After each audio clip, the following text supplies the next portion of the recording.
वह है तत्काल निकाली गई, और जब वो नहा धो ली, साफ हो गई, परिष्कृत हो गई। आदमी काम करता है, हम अध्यापक ही हैं, काम जब पढ़ा रहे होते हैं, बोर्ड पर लिख रहे होते हैं, तो मुंह पर हाथ में चाक लगता है, लेकिन अगर दिन भर वैसे ही हम रहें तब गंदे कहे जाएंगे। लेकिन जब क्लासरूम से बाहर आते हैं तो धो पोछ लेते हैं। लेकिन जो भ्रांत लोग हैं वो ये समझते हैं कि ये काम करने वाले लोग ऐसे ही दिन भर रहते हैं। तो धूमिल इस मर्म को समझते हैं, और केवल समझते नहीं हैं, उनके बीच रहे हैं, वही जिंदगी जीते हैं, और इसीलिए उनकी पीड़ा को अच्छी तरह समझते हैं। तो वह मोचीराम बता देता है कि मेरे पास दो तरह के लोग आते हैं। यूं तो बताया गया समाज में तीन वर्ग है, उच्च वर्ग, मध्य वर्ग और निम्न वर्ग। एक चौथा भी निकाला गया कि उच्च निम्न वर्ग, लेकिन मुख्य तौर से ये तीन। लेकिन धूमिल ये मोचीराम के पास दो ही तरह के लोग आते हैं, तीसरा नहीं आता। तो कौन तीसरा नहीं आता? उच्च वर्ग। वो मरम्मत नहीं करवाएगा, वो तो नया ले लेगा जूता। तो ये दो तरह के लोग आते हैं, मध्य वर्ग और निम्न वर्ग। अब दोनों के व्यवहार से ही वो जान जाता है, दोनों के जूतों से ही जान जाता है कि ये किस वर्ग का व्यक्ति है, और साफ साफ बतला देता है कि मेरा मन किससे जुड़ता है और क्यों जुड़ता है। जो कहता है कि मैं शक्तियों की जगह आंखें टाँक दूं। हाँ, तो वह आंखें टाँकना यानी क्या? क्योंकि वह उस जगह पर अपने आप को पाता है। चकतियां हैं, वह जूता नहीं है, चकतियों की थैली बन चुका है। यानी वह नया नहीं खरीद सकता, बार बार वो रिपेयर कराता है। उसका यह रिपेयर करना क्या है? मुझे बार बार लगता है कि जैसे वह जीवन का बार बार, चूँकि तकलीफ़ें आती हैं, दर्द होती है, और दर्द होता है तो दवा करते हैं, वो चकती जैसे दवा। यह जो उसकी स्थिति है, और वहाँ आंखें टाँकना है।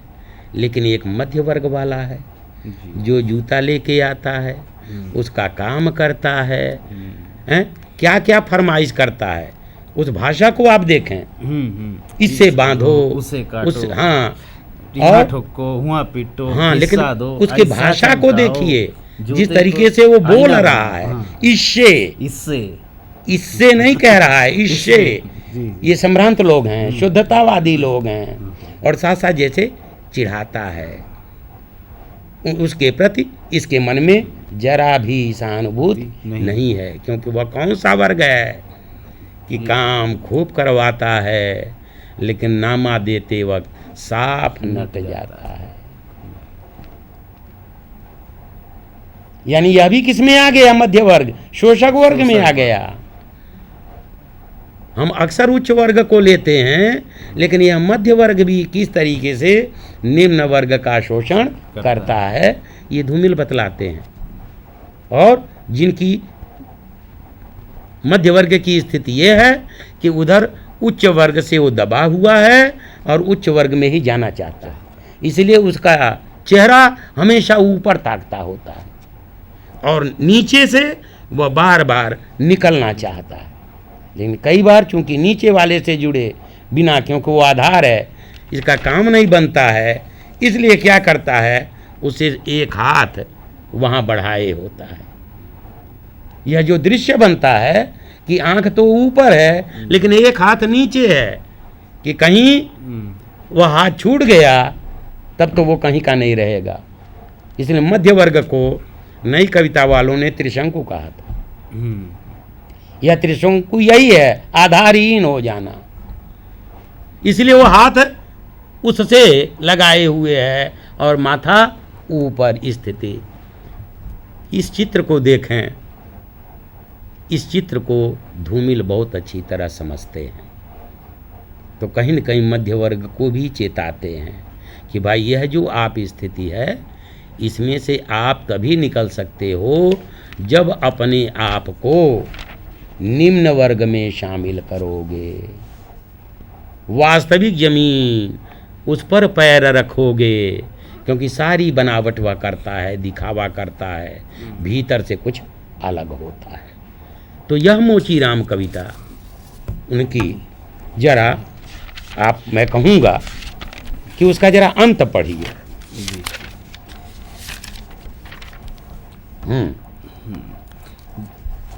असल में यह एक दिलचस्प गलतफहमी का शिकार है। वह जो सोचता है कि पेशा एक जाति है और भाषा पर आदमी का नहीं किसी जाति का अधिकार है, जबकि असलियत यह है कि आग सबको जलाती है, सच्चाई सबसे होकर गुजरती है। कुछ हैं जिन्हें शब्द मिल चुके हैं, कुछ हैं जो अक्षरों के आगे अंधे हैं। वे हर अन्याय को चुपचाप सहते हैं और पेट की आग से डरते हैं, जबकि मैं जानता हूँ कि इनकार से भरी हुई चीख और एक समझदार चुप दोनों का मतलब एक है। भविष्य गढ़ने में चुप और चीख अपनी अपनी जगह एक ही किस्म से अपना अपना फर्ज अदा करते हैं। अब यहाँ पर आप देखें कितना गहन अनुभव है।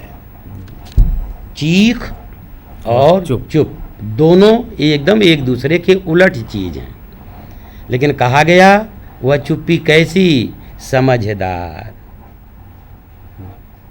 समझदारी, यानी एक समझदार आदमी, उसका गुस्सा जितना बड़ा वह चुप होकर के दिखा देता है।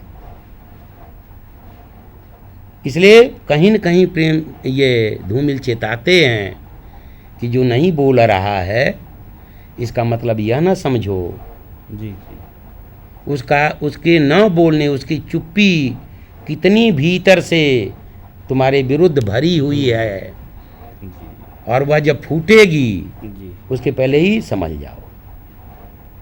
तो ये दो विरोध चीज़ें अक्सर जो लोग बहुत बोल बोल करते हैं, हम समझते हैं कि सचमुच यही इसके विरोधी हैं या इसकी पीड़ा यही भोग रहे हैं, और जो नहीं बोलता है समझते हैं कि वो इस पीड़ा को जान ही नहीं पा रहा है।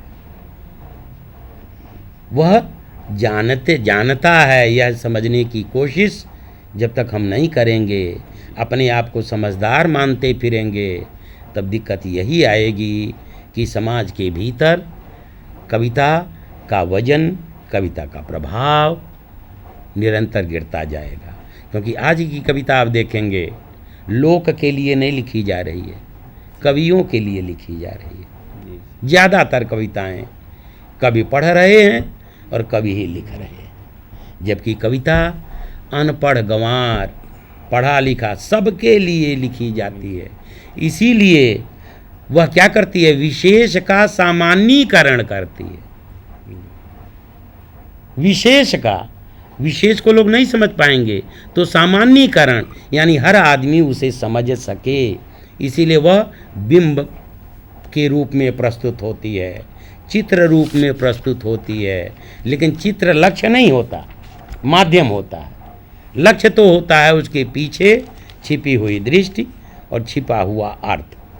यहाँ मोचीराम हमारी आधुनिक हिंदी कविता का जो 2-4 हमारे पास चरित्र बनते हैं, उनमें से एक ऐसा चरित्र है कि जो आने वाले दिनों में भी प्रासंगिक बना रहेगा। क्योंकि देखने की बात यह है कि इसके पास जो ताकत है वो सृजन की ताकत है। एक और दूसरी चीज़, पेशा। आज हम पेशेवर हो गए, चारों तरफ पढ़ाई, पेशे की पढ़ाई हो गई, संसाधन हो गए हम मनुष्य नहीं हैं। पहले शिक्षा मंत्रालय नाम हुआ करता था, अब मानव संसाधन मंत्रालय नाम हो गया है। हम संसाधन हैं, किसके संसाधन? इसीलिए अब संसाधन के रूप में हम गढ़े जा रहे हैं, पेशेवर बन रहे हैं।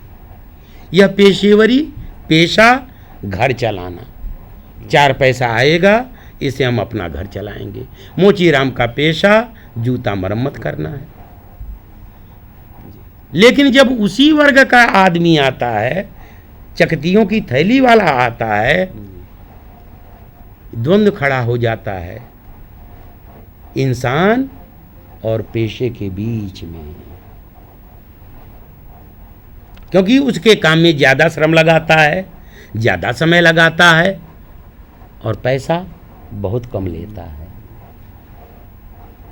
इसको भी अपना घर चलाना है। हम आप ऐसा कितना कर पा रहे हैं? वह कम आय करने वाला तब भी उस तकलीफ युक्त आदमी के लिए ज़्यादा कर रहा है, बाजार में बैठा है, लेकिन उस श्रम की कीमत में भी मुरव्वत कर रहा है। यह बहुत बड़ी चीज़ है और हम इसमें से थोड़ा भी अगर आत्मसात करें तो हमारे समाज की ढेरों कठिनाइयाँ जो हैं उनके निवारण में निश्चित तौर पर थोड़ा बहुत योगदान दे पाएंगे। अब धूमिल विद्रोह की बात हुई थी, गुस्से की बात हुई थी। यह गुस्सा इसीलिए है, एक लंबी इनकी कविता है पटकथा। धूमिल की कविता पटकथा। आज जहाँ पर आप देखेंगे, क्योंकि टीवी का दौर है, सिनेमा तो पहले था ही, लेकिन टीवी के आ जाने से अब घर घर कह सकते हैं चाहे थिएटर बन गया है। इस पर जो चीज़ें आती हैं पहले वो पटकथा के रूप में लिखी जाती हैं, तो वो हमारे देश की पटकथा लिखते हैं कि हमारे देश की पटकथा क्या है, जो देश में हो रहा है उसकी पटकथा लिखते हैं। आप चाहें तो उसको पट पर चित्रित कर सकते हैं, पट पर लेकर के आ सकते हैं, लेकिन वह पटकथा कहाँ से शुरू होती है? इस कविता की शुरुआत एकदम देखने लायक है। दिमाग, मस्तिष्क, एक्सरे, सारी आधुनिक शब्दावली है।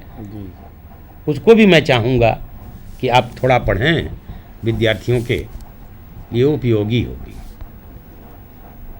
कविता पटकथा धूमिल की लंबी कविता है। उसकी कुछ शुरुआती पंक्तियां हैं कि जब मैं बाहर आया मेरे हाथों में एक कविता थी और दिमाग में आंतों का एक्सरे। वह काला धब्बा जो कल तक एक शब्द था, खून के अंधेरे में दवा की शीशी का ट्रेडमार्क बन गया था। औरतों के लिए गैर ज़रूरी होने के बाद अपनी ऊब का दूसरा समाधान ढूंढना ज़रूरी है। मैंने सोचा क्योंकि शब्द और स्वाद के बीच अपनी भूख को जिंदा रखना जीभ और जांघ के स्थानिक भूगोल की वाजिब मजबूरी है। बस ये वास्तविक जीवन है, पूरा जीवन है। आंत भूख, खुराक, और भूख का मतलब हम समझते हैं कुछ भी अंदर डाल दिए इसलिए पेट भर गया, नहीं, साथ में स्वाद, ये दोनों होता है। इसलिए अक्सर हम खाते हैं, पेट भर जाता है लेकिन तृप्त नहीं होते हैं।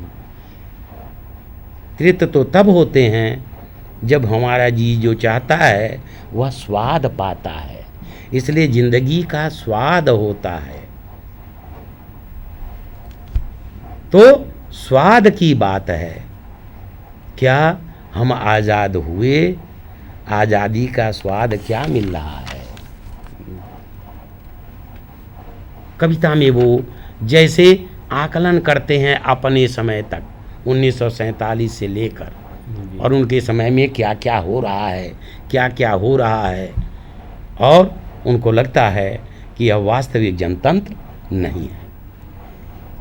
यहाँ एक चीज़ का और भी हमें ख्याल रखना है कि कई बार हम किसी भी चीज़, जिस चीज़ को हमें पाना होता है उसका नाम हम पहले देते हैं। 1937 को हम आज़ाद हुए, 47 47 को जी। और 1950 26 जनवरी से हम गणतंत्र के रूप बने। बन नहीं गए, बनना शुरू हुए। यही भ्रम हो जाता है। हम सोच लेते हैं कि उस दिन संविधान लागू हो गया, घोषणा हो गई कि हम जनतंत्र में हैं, लेकिन असल बात यह है कि वहीं से हमने गणतंत्र या जनतंत्र बनना शुरू किया और उस प्रक्रिया में अभी हम जनतंत्र बन रहे हैं। अभी वास्तविक जनतंत्र नहीं बन पाए हैं। इसीलिए हम जगह जगह देखते हैं कि ढेरों लोगों को जगह जगह पर लगता है कि आज़ादी नहीं। लेकिन ये जिस आवेग से कहते हैं धूमिल, वो कहने के पीछे कारण ये है कि जैसे आज़ादी के संघर्ष को आज़ाद भारत में जैसे लोगों ने छोड़ दिया, जबकि हकीकत यह है कि भारत आज़ाद हुआ, आज़ाद बनना शुरू हुआ, इसलिए उस संघर्ष को जारी रखना। इसीलिए कहते हैं क्या आज़ादी 3 थके हुए रंगों का नाम है। थका हुआ, जी, थक्का, जम गया। जबकि जीवन क्या है? गतिमान, प्रवाहशील, गतिमान। इस जनतंत्र को, आज़ादी को हमें विकसित करना है और ये विकसित तब होगा जब हम इसके लिए सतत संघर्ष करेंगे। न कि 1947 में आज़ाद हुए और हम मान लिए कि हम आज़ाद हो गए। तो धूमिल हमें सतत गतिमान करते हैं। हमें मनुष्य बनने के लिए हमारे जो आत्म है उस आत्म को देखने के लिए मजबूर करते हैं कि हम क्या कर रहे हैं, क्यों कर रहे हैं, हम कितने आत्ममुग्ध हैं, आत्मबद्ध हैं। इस तरीके से धूमिल को देखने की ज़रूरत है। सर मैं चाहूँगा कि थोड़ा सा, अब चूँकि विद्यार्थी हैं हमारे सामने, तो कविता, ये चर्चा जो है कहीं गहन ना हो जाए और कुछ जो आजकल सिलेबस में जो पढ़ाई जाती हैं कविताएं विद्यार्थी, ताकि उनको ज़्यादा समझ सकें। जैसे आपने मोचीराम कविता की बात की, तो मोचीराम के भीतर के जो अर्थ हैं वो बताया आपने। इसी तरह और जो कविताएं हैं, जैसे किस्सा जनतंत्र एक बहुत प्रसिद्ध कविता है, छोटी सी कविता है।